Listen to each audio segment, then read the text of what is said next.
Sige pa. Naliliyo na ako. 1, 2, 3. 1, 2, 3, go. Oh. Tayo. Burat naman. Yan, sige. Hoy! Tama na!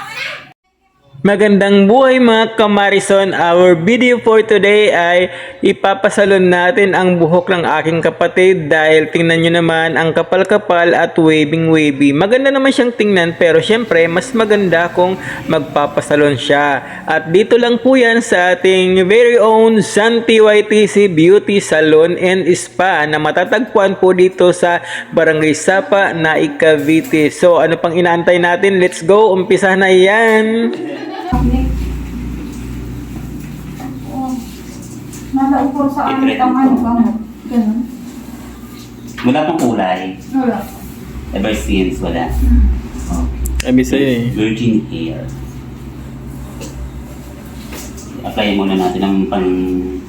Tapos may pa Ito lang yung kanilang ano, Tingnan. yung pinakakulot niya, yung sa roots. Sa loob. Ang ganda, oo. Pero ito, hindi na. Kaya dito tayo magtatagal. Sa rebound, itong pulot na to. Dito naman madali na dito. Kasi ito din previous hair niya eh. Oh, pero yung kaunahan talaga, ganyan talaga yan. Mm-mm. Na ilang beses na yan na-reband. Nakulot din 10 talaga. years advance. 10 years na. 12 years ago. Ah, hindi. Ini? Last year. Last year. Last year, September. Sa Malaysia na. Ako din ini last year. Pitong Kami ako na September. sa kukulo ng big. Hindi ibig sabihin kitang-kita talaga yung yun ang natural talaga niya, yung nasa iloob. Siya shampoo muna. Para kasi Marimar. Yeah. So ito na nga po mga kamarison, makatapos siyang masyampuan at sisimula na nga po ang proseso ng pagre-reband ni Miss Aubrey. Veterana na po yan si Miss Aubrey at makikita nyo po talagang ang bawat hagod niya dyan ay swabing-swabe mga kamarison. So ito na nga po at hindi ko na nga po siya nilagyan ng anumang sound effects or tugtog music dahil alam mo naman na marami ng bawal na tugtog at anytime ay pwede tayong ma-copyright. So ito na lang, simpleng-simple lang natin, simplehan na lang natin at para lang maipakita sa inyo kung gaano kagaling si Miss Aubrey mag-reband at murang-mura lang po ang singil namin dito sa aming salon. So watch nyo lang po mga kamarison.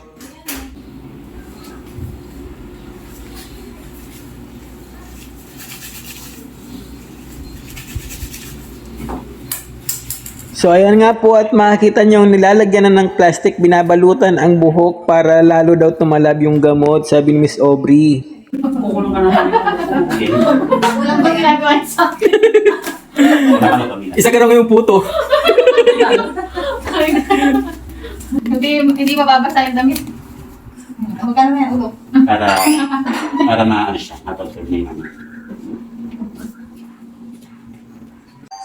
Yan pala ay 30 minutes na binababad na nakabalot. So ayan, after 30 minutes ay tinanggal na ang plastic na nakabalot at uumpisahan na ulit ang pag-a-apply ng gamot. So ayan, tapos sunod-sunod na ang proseso dyan, niliguan at kung ano-ano pang ginawa. At ito, papakita ko na sa inyo ang finished product para mabilis tayo mga kamarison, mga kasalon, para hindi kami mainip at makita nyo na agad kung gaano kaganda ang resulta. Kita nyo naman kung gaano kakulot ang buhok ng ating client.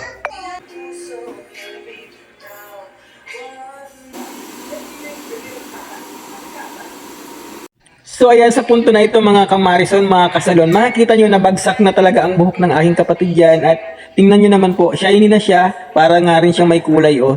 Normal na buhok lang yan ng kapatid ko, wala po yung kulay na nilagay, reband lang po talaga. So ayan, meron po tayong imported oh, may dumating tayong bisita na siyang bumanat na maggupit. Yan, si Martina po yan. At yan si Martina ay magaling niyang magkilay. Tingnan nyo naman ang kilay ni Miss Aubrey, ang ating hairstylist. Oh. Tingnan nyo at ganda ang pagkakilay niya dyan. Magaling yan magkilay at walang sakit. Sabi ng mga nagpapakilay sa amin dito. Tinatawagan lang namin niya si Miss Martina kapag may magpapakilay. At tingnan nyo naman, ito na nga ang ganda-ganda na nga ng buhok ng aking kapatid. Yan, sige. Sige. Oh! Ba Ano na? sige pa. Naliliyo na. 1, 2, 3. 1, 2, 3, go. Oh. Tayo. Yan, sige.